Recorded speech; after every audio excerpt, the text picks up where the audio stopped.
Akwai hanyoyin samun kuɗi da yawa a online wanda za ka yi su ba tare da ka sa kuɗi ba. Ko da ba ka da capital za ka iya fara wayannan aikin kamar irin su affiliate, dropshipping da dai sauransu, su freelance. Duka wayannan aiki ne wanda ake a online kuma ba tare da kana da capital ba. Za ka iya yin su kuma ka fara samun kuɗi a online. Wanda a wannan bidiyon za mu ɗauki affiliate ne. So za mu yi bayanin su da kuma yadda za ka buɗe account a Adsterra na affiliate account ka fara karɓo offer kana promoting ɗinsa kana samun commission. Wanda idan muka ce affiliate shine misali ka je karɓo wani offer, misali kaman ka karɓo tallan wani product ka zo ka yi promoting ɗinsa a website ɗinka ko kuma a social media. Idan mutum ya je ya bi ta wannan link ɗinka ya je yi purchasing na wannan abun ko yi downloading ɗinsa, kai kuma za ka samu wani commission na kuɗi akan wannan link ɗin. So wannan shine affiliate marketing. So a wannan bidiyon zan gwada muku yadda za ka buɗe account a Adsterra ka fara affiliate program kana karɓo offer kana promoting ɗinsa kana samun kuɗi.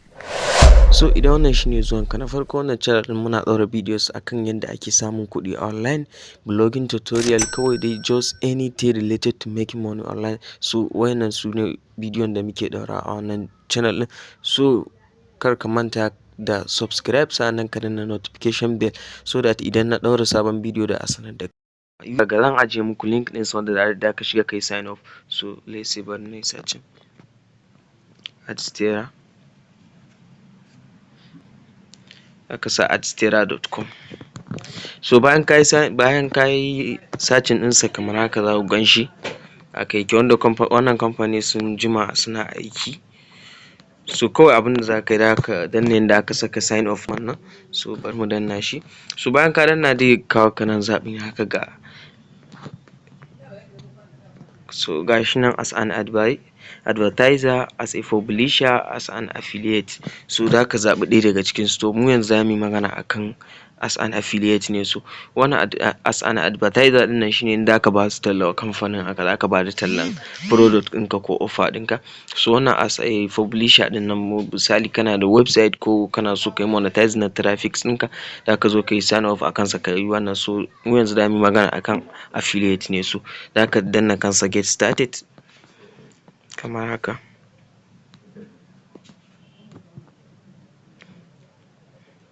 Za mu shiga kansa. So bayan ya buɗe maka kamar haka, okay, so ya kai ni direct cikin, bari na fita, bari na yi login. Ya kai ni cikin account ina ne, bari na. So kamar yadda kuke gani bayan ya kawo ka haka gashi nan, a nan da ka saka email ɗinka nan zaɓin farkon nan. So nan da ka sa full name ɗinka. So bari na yi gwaggwada muku. Gashi nan ga login nan za ka sa username ɗin da za ka na login da shi. Ga password nan da ka sa password, ga messenger yanda za su yi contacting ɗinka, za su na wannan ɗinka. So za ka iya zaɓen gashi nan telegram, whatsapp, skiff da dai sauransu dai. So za ka zaɓi wanda zai fi maka. So ga nan payment method nan za ka zaɓi payment method ɗin da kake so. Ga PayPal, ga Wave Money, Facebook, Bitcoin, ga su nan dai da yawa, ga wire bank transfer. So duk da ka cike su, bayan ka cike da ka danna I have read and accept ɗin nan. So da ka yi ticking akan sai ka danna sign up bayan ka gama cike wannan ɗin, bayan ka gama cike wannan form ɗin da ka danna. So bayan ka danna za su kai ka kai verify na email ɗinka, za su tura maka da wani code a cikin email ɗinka ka yi verify ɗinsa. Kawai kana yin verify ɗinsa shikenan account ɗinka ta gama. So yanzu bari mu shiga, ni already akwai account ɗin da nake da shi na affiliate, bari na shiga kansa ko ga yanda abun yake.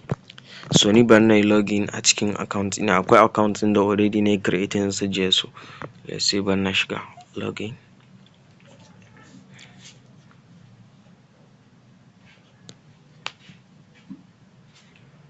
So za ka ɗan jira shi a buɗe.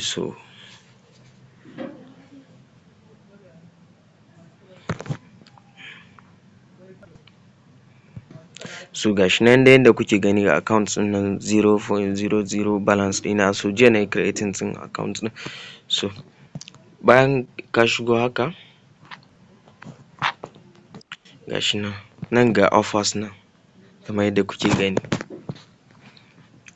So yanda za ka yi kawai za ka so ka danna wannan kan CPA affiliate ɗin nan. So bayan ka danna kansa sai mu zo kan offer. So idan ka zo kan offer yanzu already a wajen nake. So ga offer ɗin nan kamar yadda kuke gani gashi nan na Alibaba AOS double ɗin nan. So za ka iya wannan ɗinsa gashi nan payout ɗinsa $0.1 za su biya ka akan wannan offer ɗin. Ga wani na biyu nan ma gashi nan muka duba wajen payout ɗinsa gashi nan da ka sami $1.7 akan wannan ɗin. So na dating ne. So ga wani nan na Node VPN ɗin nan, so kai gashi nan yana da za ka sami wannan $9.1 but amma dole sai ƙasashen da za ka wannan ɗin targeting ɗin ka ya kasance a Australia da Belgium da Canada. So su ne da aka yi targeting audience ɗin traffic ɗinka a waƴannan ƙasashen. So ga dai offers ɗin da yawa nan. So abinda kawai za ka yi shine, so let's say bari mu ga wannan TikTok Lite AOS, bari mu ga shi kuma Argentina ne targeting ɗinka, za ka samu $0.09 a kan wannan offer ɗin. So let's say bari mu ce get offer akan wannan.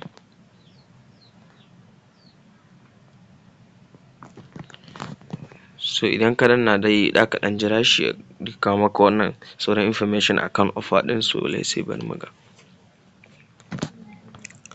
gashi nan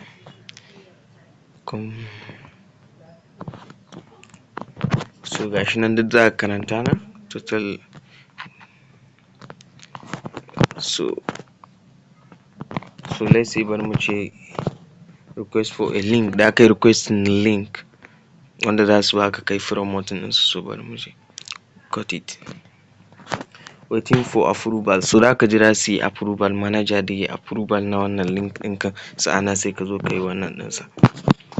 So bayan ka yi wannan za mu zo wajen da aka saka profile. So za ka zo wajen da aka saka profile ka zaɓi payment method ɗin da kake so wanda za su na biyan ka. So let's say gashi nan kamar yadda kuke gani. So za ka sa country nan ƙasanka, so let's say Nigeria.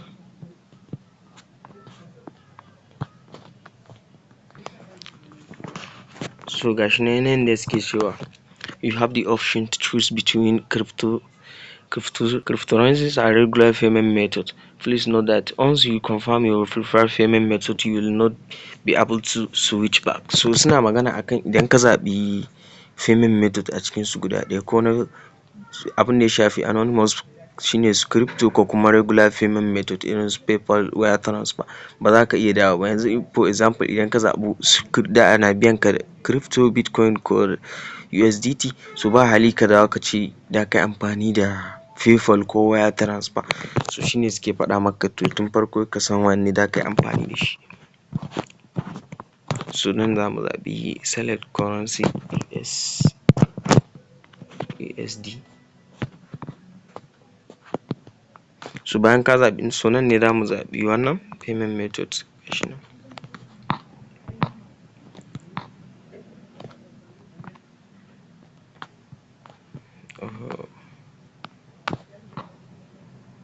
So ga su nan dai kuna gani a sama nan ba hali rubutun, ga wave money daga kan $5 za ka iya cira, ga wire transfer, ga Zoom shi ma daga kan $5 ne, ga Bitcoin, ga wannan. So za ka zaɓi wanne ya fi maka sauƙi a cikin su, za ka zaɓa ka fara amfani da shi ka saita wannan ɗinka. So in wave money ne za ka iya cire kuɗinka daga kan $5 ma yayi sama, duk za su iya tura ma da kuɗinka.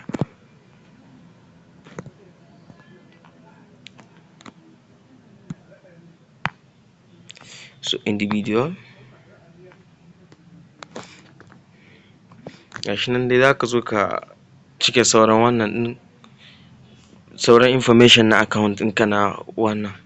So wannan na yi selecting wave money, so za ka zo ka cike sauran wannan. Idan kuma ka zaɓi Bitcoin ko USDT, kawai za ka saka wallet address ɗinka ne, ta wannan wallet address ɗin za su na tura maka. Nan kuma ga smart link nan, za ka iya zuwa kai request na smart link su baka kai promoting ɗinsa. Kusan similar yake da kusan abu ɗaya yake da tare link. So za ka zo ka iya wannan na smart link kai request su yi approve na smart link su baka ka je ka fara wannan ɗinsa. Wanda akwai wani adadi da in ka kai za su na wannan ɗinka check da ana baka check kawai kana withdraw na kuɗinka at any time. So amma sai ka tara kuɗi da yawa gaskiya wannan kafin suna baka. So in baka da wannan su dai suna biyan ka duk weekly ne, duk sati suke biya bayan sati biyu after 2 week. So gashi nan ga nan statistics da kana ganin wannan ɗinka. So dai da sauran wani information da duk inda ka shigo da za ka gansu.